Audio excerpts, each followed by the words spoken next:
David Rumakik sudah terlebih dahulu bergabung dengan Persib Bandung, bagaimanakah dengan Ramai Rumakik? Akankah menyusul sang kakak? Ramai Rumakik, pemain berlabel Timnas Indonesia ini kabarnya kini tengah dibidik oleh dua klub, yakni Bayangkara FC dan PSM Makassar. Kabar itu dikabarkan oleh akun Instagram Bursa Transfer @gosipola melalui unggahan story Instagramnya pada Jumat, 22 April 2022. Ketika ada seorang supporter sepak bola yang bertanya ke akun tersebut terkait nasib Ramai Rumakik, akankah akan menyusul ke Persib Bandung atau tidak? Yupsbu dengar rumornya begitu, Ramai Rumakik ke Bayangkara FC Red. Jika betul berarti antara PSM dan Polis Bayangkara FC Red.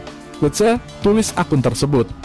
Seperti sempat diberitakan sebelumnya bahwa Ramai Rumakik kabarnya akan merapat ke PSM Makassar dengan syarat kakaknya, David Rumakik, juga ikut bergabung.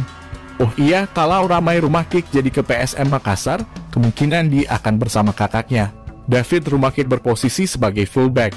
Rumakik bersaudara, tulis akun Instagram Gosbal dikutip dari instastory-nya pada Jumat 8 April 2022.